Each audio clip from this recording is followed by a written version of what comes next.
우리에게 목표, 이게 방향성이 분명한 것이 되게 중요합니다. 왜냐하면 이제 목표가 분명한 사람은요 흔들리지 않아요. 그리고 탈선하지 않습니다. 다른 길로 가지 않습니다. 방향성도 마찬가지죠. 그래서 이 방향성이나 목표가 우리 삶에 아주 중요한 역할을 합니다. 그래야 곁길로 갈 수 있는 유혹들을 차단할 수 있고, 그리고 분명하게 목표와 그 방향성이 있기 때문에 내가 어디로부터 왔고 어디로 가야 되는지를 분명히 알기 때문에 그래요. 특별히 학생들도 마찬가지죠. 분명한 방향성과 목표가 있어야지 흔들리지 않습니다. 그래서 대부분 다 점수에 맞춰가려고 하는 친구들이 많다 보니까 그 점수 아니면 어떤 것 분명한 목표가 아니라, 그리고 그 과나 대학에 대해서 정확하게 사실은 알지 못해요. 그리고 그 과에 들어가서 어떤 공부를 하는지에 대한 것은 아주 작은 정보밖에 없습니다. 그러니까 들어가서 그 전공대로 삶을 살아가는 경우가 이 사회에서 그렇게 요구하지도 않지만 어렵다는 거예요. 그래서 우리 삶에 있어서 분명한 거, 이 목표 그리고 그 방향성, 이것이 분명해야 됩니다. 그래야 유혹당하지 않을 뿐더러 흔들리지 않아요. 예수님은 분명한 방향성과 목표가 있던 사람이죠. 이 땅에 오신 목표, 그러니까 하나님께서 나를 보내셨고 내가 하나님의 일을 한다, 곧 구원의 그 일을 하는 것이 바로 예수님의 목표고 예수님의 방향성입니다. 그러니까 아무리 사단이 유혹을 해도, 또 사람들이 시기를 해도, 또 예수님을 향하여서 잘못된 시선, 잘못된 곡해를 가지고 예수님을 박해해도 예수님 굴하지 않았던 거예요. 그러니까 아브라함 링컨이라고 하는 미국의 대통령이 이런 얘기를 했잖아요. 되게 중요한 얘기죠. Of the people, by the people, for the people. 그러니까 그가 정치하는 목적, 그가 대통령으로서의 그 목표가 뭐냐면 국민을 위한, 그렇죠? 국민의 정치, 그러니까 국민을 위한 정치. 이게 바로 진정한 그 아브라함 링컨의 삶의 목표예요. 그리고 정치의 목표죠. 국민을 위한 정치가 돼야 된다라는 거죠. 예수님은 이 내용으로 얘기한다면 두 가지가 분명했습니다. 하나님과 또 죄인인 우리. 그래서 하나님을 위한, 하나님에 의한. 그래서 우리에게도 죄인을 위한 예수님의 사역이 분명했다는 것이죠. 오늘 말씀은 크게 세 가지로 우리에게 생각해 볼 수 있어요. 그 첫 번째는 예수님은 하나님의 뜻대로 심판하시기 때문에 참되다라는 것이죠. 우리 30절 보면 내가 아무것도 스스로 할 수 없노라.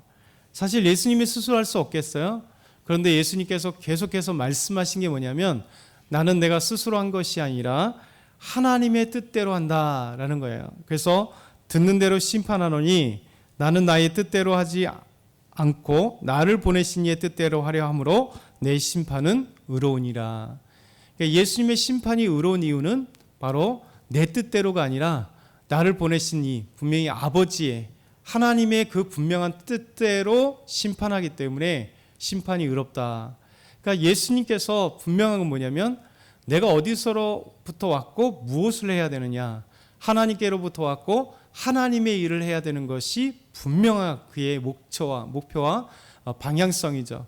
그래서 예수님께서는 항상 하나님의 뜻대로, 하나님을 위해서, 하나님에 의해서, 또 하나님의 모든 삶이 그에게 있어졌기 때문에 예수님은 어떤 것에 흔들리지 않고 그 향해 우리 구원 사역을 위해서 갈 수 있었던 것입니다.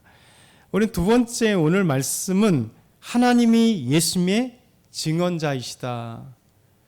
예수님께서는 우리 32절과 36절, 37절 상반절에 보면 사실 예수님은 이미 증언자가 있어요. 세례 요한이었죠. 세례 요한이 예수님이 오실 길, 곧 그리스도의 오실 길을 광야에서 외치고, 그리고 예수님이 곧은 길, 곧 지름길을 위해서 예수님이 온전하게 구원 사역을 하기 위해서 미리 예비하는 자로 광야에서 소리로써 수많은 사람들에게 외침으로써 예수님을 증언했습니다. 근데 예수님은 말씀하시기를 세례 요한이 나에게 대해서 증언했지만 그것은 온전한 증언이 아니다. 그래서 내가 왜 온전한 증언이고 나에게 온전한 증언자가 있고 내가 바르냐? 그것은 바로 하나님이 아버지가 나의 증언자시다라고 얘기하죠. 32절 보면 같이 한번 읽어볼까요? 32절 시작. 나를 위하여 증언하시는 이가 따로 있으니 나를 위하여 증언하시는 그 증언이 참인 줄 아노라. 세례 요한도 분명히 예수님에 대한 증언이 있지만 완전히 참인 이유가, 확실한 이유가 뭐냐면 나를 위하여 증언하시는 이가 따로 있다. 그분은 바로 하나님 아버지다라고 말씀합니다. 그래서 36절에서 37절 상반절 보면 내게는 요한의 증거보다 더 큰 증거가 있으니 아버지께서 내게 주사 이루게 하시는 역사, 곧 내가 하는 그 역사가 아버지께서 나를 보내신 것을 나를 위하여 증언하는 것이요 또한 나를 보내신 아버지께서 친히 나를 위하여 증언하셨느니라. 사실 이거만큼 더 확실한 게 없잖아요. 우리 하나님 아버지가 나를 증언한다. 내가 누구인지 무엇을 해야 되는 사람인지를 하나님 아버지가 증언하신다. 그렇죠? 우리가 법정에서도 이 증언자가 되게 중요하잖아요. 그래서 요즘에 뭐 청문회를 한다 아니면 정치권에서도 이렇게 부르잖아요. 왜 부를까요? 그 사건에 대해서 분명한 실체를 알기 위해서 증언자가 필요한 거예요. 사람이 증언하면 분명하게 그거에 대해서 많이 이용하잖아요. 그래서 그걸 인용하고 그 사건이나 어떤 것에 대해서 이제 확실하게 하기 위해서 본 목격자 아니면 들었던 사람 아니면 관여했던 사람 이런 것들이 사람이 되게 중요합니다. 예수님은 이 사람 정도가 아니라 하나님이 나에 대한 증언자다. 그러니까 변할 수 없는 거죠. 구원사에게 이 확실한 증언자. 세 번째는 성경에서 영생을 얻는 줄 알고 성경을 연구하는데 성경 자체가 예수님에 대한 증거죠. 증언이죠.